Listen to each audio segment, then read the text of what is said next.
Shalom to all of you. We are at the end of the second book of the Torah, Shmot.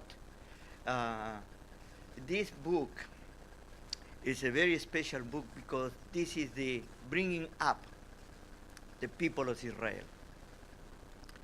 I had been telling you from the beginning to the end, from the calling of Moshe Rabbeinu to the point of the deliverance of Israel and coming a people by themselves.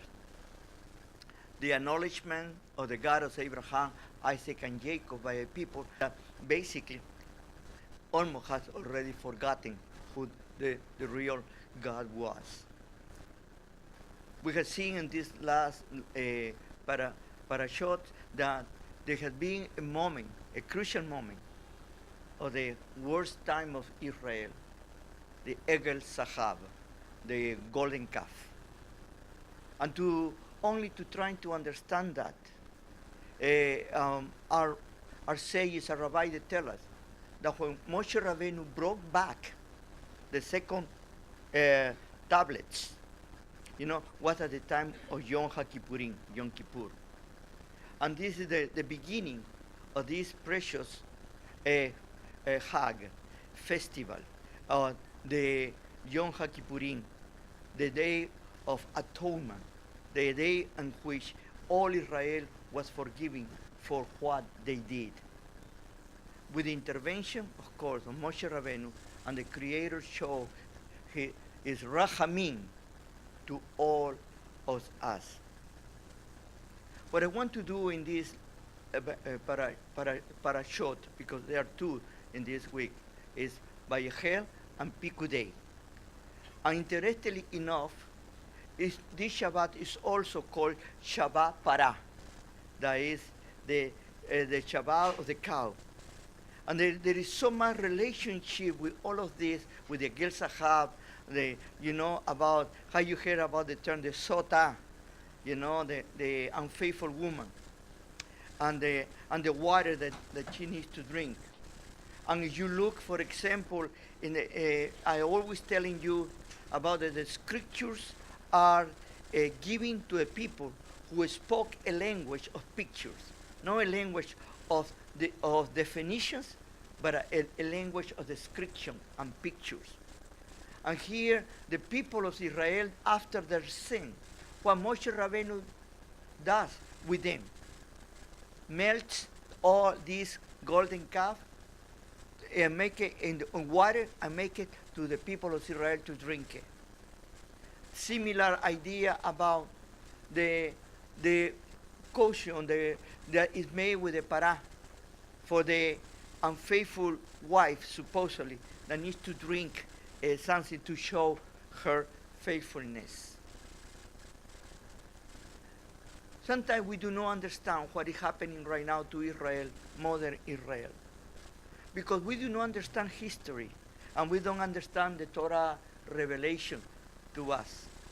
El Borei Olam gave us one of the greatest gifts that human cannot understand even today. Bechira Chofshi, the free will.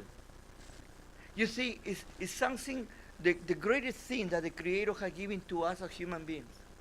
The capability to act and to do in our own way. We are responsible for our own acts.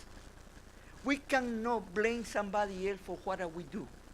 We cannot look in a scapegoat to put it on somebody else's faults. There are many religions that they use scapegoats, and they may misinterpret many things that the scriptures are going to tell us in this period of time. For example, the book of Shemot, the book of Exodus, is telling us the first year of the exit from slavery.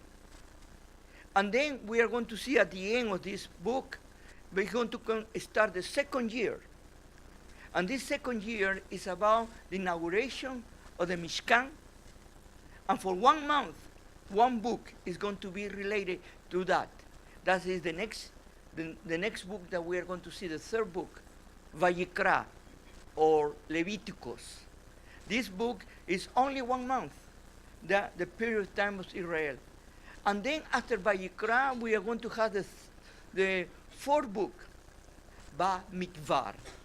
And Bamidbar, in the desert, in the world, is this book is going to contemplate 38 years, from the second month of the second year until the time that they get into the promised land.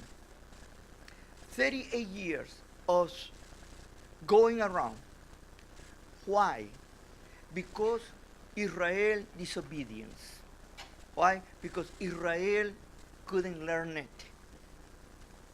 The Creator has Rahamim, has mercy, and He's a patient Creator.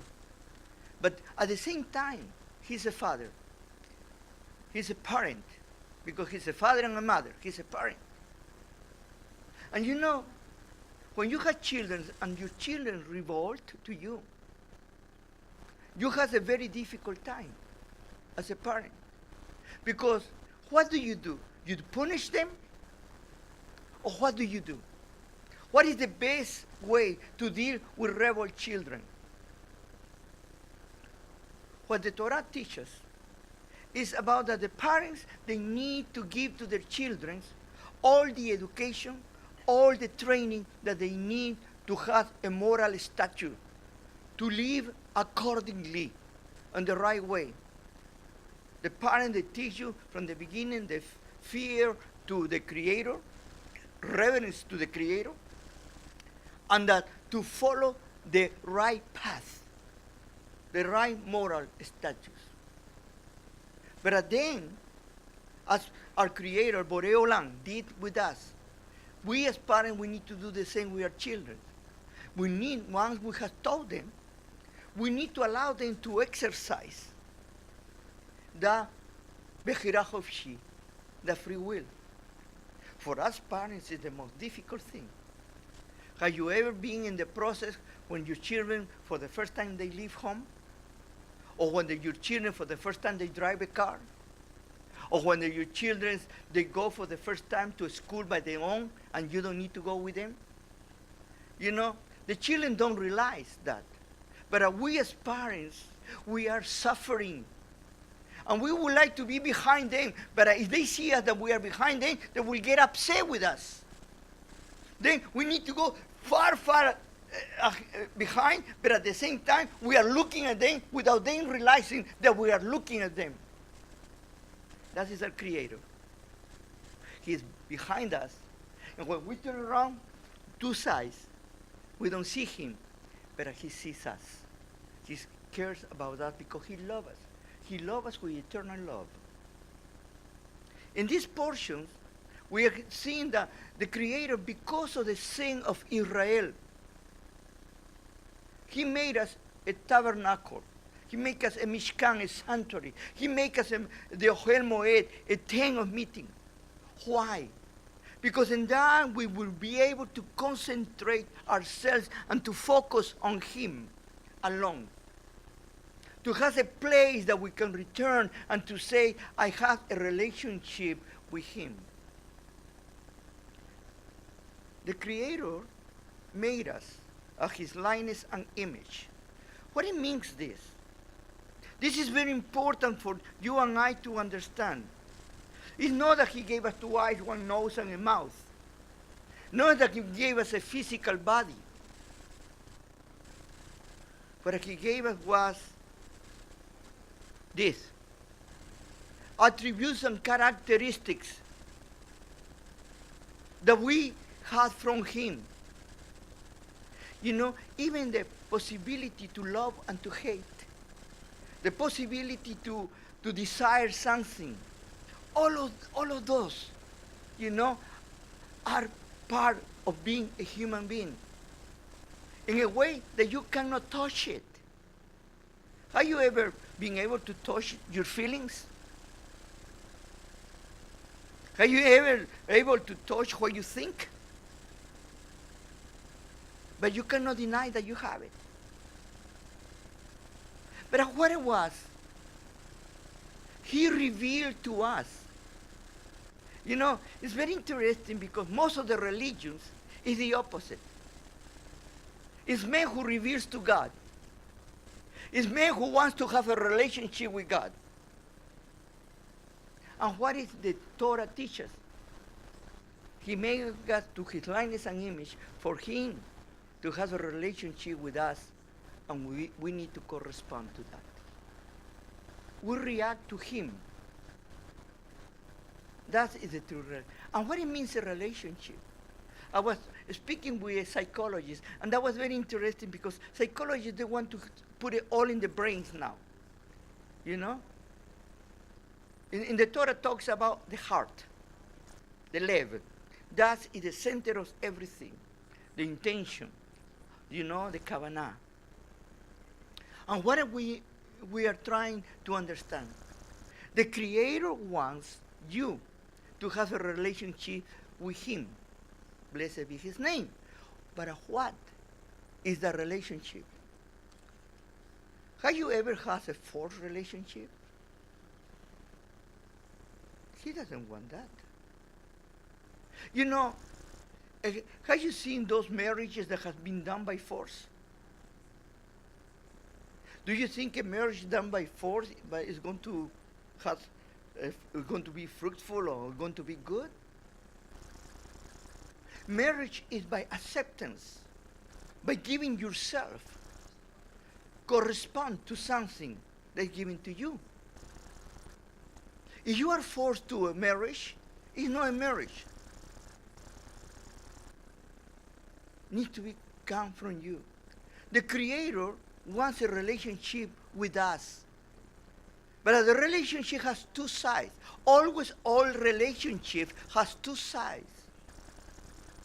One that gives and the other who responds and gives. And both are giving to each other. And here you know who gives more. And here you know who loves more. You know, I have been a marriage counselor for more than 40 years now. And let me tell you, there are many marriages, and I'm sorry that I say to them this word, we're made in hell, not in heaven.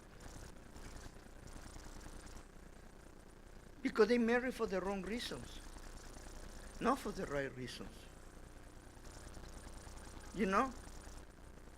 And believe me, that was not put together by the Creator. It was put together by us. And then we blame the Creator. From the other side, a relationship needs to be something alive, functional. And it's a constant learning from both sides. I don't know how many of you have been married more than 40 years, but I can assure you that doesn't matter how long have you been married, you still has a lot, him or her. And even the person that you're trying to know doesn't know him or herself well. Then it's always an excitement to know something new. But we have messed up everything because our values have not changed. We are still with the Egel Sahab, the golden calf. We are having this desire to substitute the true God for the God of our likeness. You would be surprised how many of us that we call holier than thou were true idolaters. Because we believe more in our dogmas, in our doctrines. We believe more in our religion. We believe more in our philosophy. We believe more in our wealth. We believe in our status. We believe more in our looks. That we really had a relationship with the Creator. And what this book, Shemo, is trying to teach us, that the Creator took us out of the mud, and He wants to have a relationship with us. It's like this beautiful idea about the Cinderella. The prince saw Cinderella and loved her from the beginning. It didn't matter what Cinderella was. The prince loved Cinderella. Cleaned, helped her better. Many of us, we are looking for the hidden things. Many of us, we are trying to find knowledge only for the sake to say, I know. The question is, what do you do with that knowledge? Do you put it in practice? Keep it for yourself. Do you know that whatever you receive is for you to give, not to keep it to? It's interesting, this parasha, two parashot, Vayakhel and Pekudei, they both are going to talk about not only about the gifting that the Creator gives to us through Bezalel and Oholiab, and how He put in our heart the desire to give. But it is in a willing heart. Never the Creator for you. And you know, I have said before, more tied to your money you are, more a slave are you. Less charitable you are, less happier person you are. Because you are a slave for your own things. And the Creator teaches about to give. But the giving here was not only material. What we needed to give are all our capabilities. All the people of Israel work to build the Mishkan. Each one according to their characteristics and their creativeness or their capabilities, what they knew what to do. The women did certain jobs and the men did certain jobs. You know, today, just this week, we have had the Week of the Woman all over the world. And the women now are rebelling, you know, against supposedly the status quo. And you know what is sad to me about that? It's the total misunderstanding about the role of the man and the role of the woman. The Creator created male and female. The Creator made Adam and Eve. Today we believe that He made Adam and Steve, and made Eva and Anna. And if we say the contrary, we are committing blasphemy against the world. And the question is this: who are you following? And that is idolatry. You see, the problem with Israel was idolatry. That they needed to come to understand the true God. But they were confused. Let me ask you this question. 4,000 years later, have we changed? From the moment of creation to today, Adam is different today than was before. Adam is Adam and Eve is Eve. There is no change.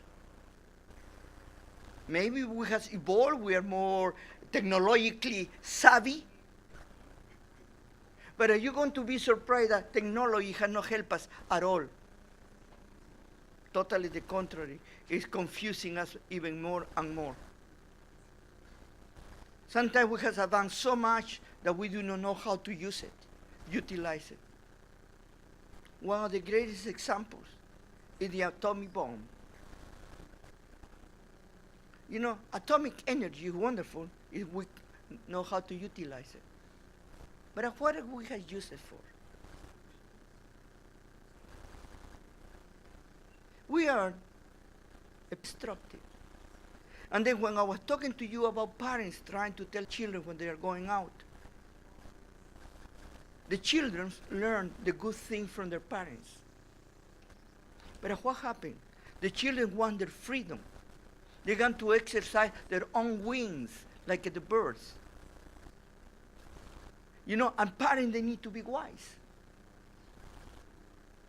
You know, they need to say, you know, exercise, but listen carefully what I told you. You know, I will never forget the first time that I start driving on myself. My father would say to me before I gave me the car for the first time to drive. He sit out with me and he start telling me, don't do this, don't do that, look at it. And I said, I already know. Until I had my first wreck. And I went back crying to my daddy. And I will never ever forget, he was so good. He called me and said, don't worry, son. Cars can be repaired, but I cannot repair you. And nothing happened to you. Do you think our Heavenly Father is no better than that? He cares. And He wants the best for us. The young people, they need to be wise to learn something. Our parents want the best for us, not the worst for us. Even if sometimes they say something that we don't like it, it's for our best. You know, at the age of 25 years old, finally, I started learning that my father was wiser than me. At the age of 40, I was blown my mind how wise was my father. Blessed be Him. And you know what? Still today, even though now He's no longer with me here, I remember His teachings and comes back to me over and over again. And I realize how wise was my father. And sometimes I say, youth is wasted on the young. Because I wish that when I was young, I was going to be able to get a little bit of what He was telling me. Look at now the story with Israel. Israel has been in their youth. Rebellion after rebellion after rebellion. And you know what? The Creator didn't punish Israel. Israel has always punished themselves. Why? The Creator tells us, if you don't do what I am telling you, you are not obedient, you suffer the consequences. If you want to choose your own way, okay, go away. I won't protect you. You are on your own. You want to be on your own? You are on your own. Then don't come back to me crying. How many times we are coming back crying and saying, God, why you have abandoned me? The question needs to be the opposite. Why, God, forgive me that I abandoned you? Because the Creator is always there. I am the one that cut the relationship. That is idolatry. You will be surprised how much idolaters we are at this time, and how much we need a place that we can focus ourselves to look and to have a relationship revive a relationship with the Creator.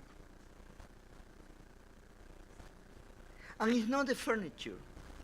It's not the place. It's not the wealth. Because each one of us, we need to make a mishkan here inside us. And each one of us, we are going to be blessed when we restart this relationship. I love the mashal, the parable, that Yeshua, Rabbi Yeshua, Prophet Yeshua, and Messiah. The prodigal son. What a beautiful teaching. You know, this young man had everything at home. Everything. But he decided to live on his own. I said, Father, give me my inheritance that I want to be free from you. And he went around the world, wasting the money, wasting the wealth, living in any way that he could live. Once the money was gone, he went down to the drain. And the pictures say that he was so lack of money, so lack of resources, that he needed to go to take care of the pigs. For a Jew, that's the worst thing that you can imagine. And even fighting with the pig for eating. And once he got a little bit wise at that moment, sharp, say, you know, the worst, the lowest of the servants of my father lives better than me right now. I am going back to my father. And I hope that he accepts me even as the lowest of the lowest. And when he goes back, and the father sees, he says, Father, I has done wrong against you. And what the father does, he makes a big, big party. My son was lost, now he's back. That's the love of the Father. Through this time that we are learning about the Torah, we need to see our Father, our Heavenly Father, in that way. Not somebody who is pointing us with a finger, but with his arms asking us to be back. You know what was the saddest thing? When I was studying theology, I learned that there was, in the first century of the Common Era, came a man called Marcion, and started teaching that the God, he called it that way, the God of the Old Testament, of the Tanakh, was evil, was vengeful, hateful. But the God of the New Testament was the God of love. And you know what happened?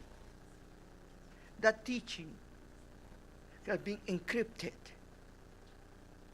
in that religion.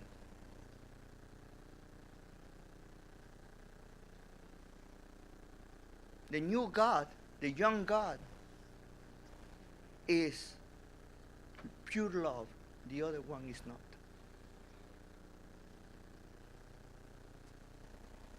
We need to be careful.